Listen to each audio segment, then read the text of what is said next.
Bachelor পয়েন্টের একটা একটা একটা আমাকে অন্য একটা জায়গায় নিয়ে গেছে। আবার দেনাপানা আমাকে যেটা করলো যে মানুষজন বুঝলো যে ব্যাচেলর পয়েন্টও তো একটা এলাকার বড় ভাই, বখাটে ছিলাম, ঠিক আছে। হ্যাঁ, এরপরে ভদ্ররূপ নিলাম। তারপরে দেখা গেলো যে অনেকের টাকা মেরে চলে গেলাম, একটু চিটার বাটপার। হ্যাঁ, দেন না। দেনা পাওনা সিরিয়ালটা নিয়ে একটু শুনতে চাই। এখন আসলে কিরকম কি রেসপন্স আচ্ছা, পাচ্ছেন? দেনা পাওনার সিরিয়ালটা হচ্ছে কি, সেইটা দেনা পাওনা হচ্ছে একটু পারিবারিক টোনের একটা গল্প আর কি।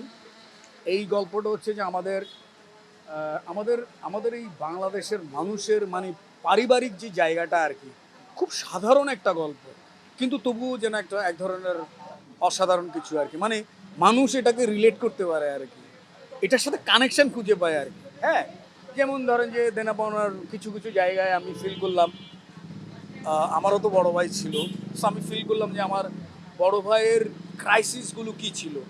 তো যখন আপনার এখন তো ছোট ছোট পরিবার হয়ে গেছে, 2 জন 3 জন 4 জন বা 5 জন, তখন পরিবার ছিল 10 জন 12 জন 15 জনের পরিবার, 20 জনের পরিবার।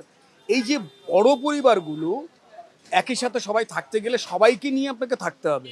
এই যে সবাইকে নিয়ে থাকার যে মেন্টালিটিটা, সবাইকে নিয়ে থাকার যে মেকানিজমটা, এইটা কিন্তু আসলে তখন ছিল। আর তখনই ওই ক্রাইসিস ক্রিয়েট হইতো আর কি। তো একজন ক্যাপ্টেন কিভাবে এগুলোকে সামাল দিত, এটা কাছ থেকে দেখছি আর কি। তো এইটার দেনাপানার গল্পটা ওই রকমই আর কি, যে মানে পারিবারিক টানাপোড়েনের যে গল্পটা আর কি। তো এগুলো তো কম বেশি আমাদের সবার জীবনেই তো আছে আর কি বিষয়টা। সো ওই জায়গা থেকে মানুষ না গল্পটাকে নিচ্ছে দারুণভাবে। এবং আমি যখন রাস্তা দিয়ে হাঁটি চলি ফিরে, মানুষ আমাকে জিজ্ঞেস করে, এ শহীদ ভাই বউরে এত ভয় পান, এই যে নানান কিছু আর কি, বা বাবার সাথে আপনি এরকম আচরণ করতেছেন, এটা ঠিক না। তো আমার মাঝে মাঝে রাগ হয় যে ভাই ওইটা তো আমি না, ওইটা তো শহীদ, আমি তো বাচ্চু, আমি তো না। আবার এইটা যেরকম বলবো, সো সব কিছু মিলে না দেনা পাওনার রেসপন্সটা ভালো ভালো পাচ্ছি। আবার ওই দিক দিয়ে দেখেন যে ব্যাচেলর পয়েন্টে যেটা হলো, সেই 2-2.5 বছর আগে হাবুর টাকা মাইরে নিছি, এখন আমি ফেসবুকে যদি ছবি দিই, বা হাবুর টাকা মাইরা দিয়েছেন কবে দেবেন, আরে ভাই রে ভাই, এই যে ওই যে দেখেন ওই পাবলিক রিয়াকশনটা দেখেন, এই কথা বলার পর হাসি দিল।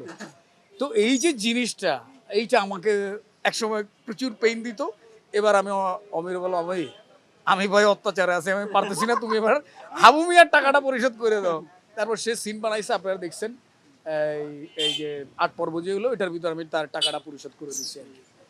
সো ব্যাচেলর পয়েন্টের একটা একটা একটা আমাকে অন্য একটা জায়গায় নিয়ে গেছে। আবার দেনাপানা আমাকে যেটা করলো যে মানুষজন বুঝলো যে ব্যাচেলর পয়েন্টও তো একটা এলাকার বড় ভাই, বখাটে ছিলাম, ঠিক আছে। হ্যাঁ, এরপরে ভদ্ররূপ নিলাম। না, ব্যাচেলর পয়েন্ট তো দেখা যায় ছোট থেকে মানে একদম সব বয়সী মানুষজন দেখে, তো যার কারণে ওটা দারুণভাবে আর কি লোকজনের কাছে গেছে আর কি, পৌঁছায় গেছে আর কি। তো আমি যেটা বলছিলাম, দেনা পাওনা এসে লোকজন আমাকে একটু অন্যরকম প্যাটার্নে দেখলো আর কি। মানে দেখা গেলো যে একটা হাজব্যান্ড, একজন ঘরের কর্তা, ওই রকম একটা চরিত্রে আমাকে দেখলো আর কি, একটু আলাদা রকম ভাবে। সো পজিটিভ আর কি।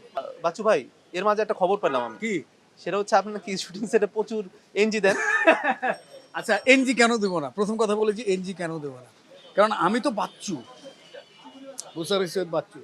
আমি যখন দেনাপানা শহীদ হব, ওইটা হইতে গেলে যেটা হলো, ধরেন আপনি একটা এই যে শার্টটা পরলেন, শার্টটা পরতে গেলে অনেক সময় হয় না যে হাতটা আটকে যায়, তো ঘটনা তো ওই রকমই। ওই চরিত্র তো আমি না। ও যেভাবে কথা বলে, যেভাবে রিয়েক্ট করে, আমি কি আমার বউর সাথে এমন করি? তা তো করি না। আচ্ছা, তারপর ধরেন যে ব্যাচেলর পয়েন্টে যে এলাকার বড় ভাই, সে যেরকম করে হাবুদেরকে ধাওয়া দেয়, পাশারে ধাওয়া দেয়, বাস্তবে তো আমি এরকম ধাওয়াটাও দেই নাই, বরঞ্চ এড়ায় গেছি জায়গা থেকে। সো একটা চরিত্র থেকে আরেকটা চরিত্র যে যাইতে যে সময়ের বিষয়, এটা তো লাগবেই, এটা স্বাভাবিক। এবং এই এনজি দেওয়াটা খুবই নর্মাল। এনজি দিচ্ছেন মানে আপনি ভালো কিছু করছেন, এইটা আমার কাছে মনে হয়। আর আপনি দেখেন যে সচিন টেন্ডুলকার সবচেয়ে বেশি রান করছে, সেই কিন্তু সবচেয়ে বেশি এনজি দিছে, মানে ডাক 0 রানে আউট হয়েছে। সো ব্যাপার না।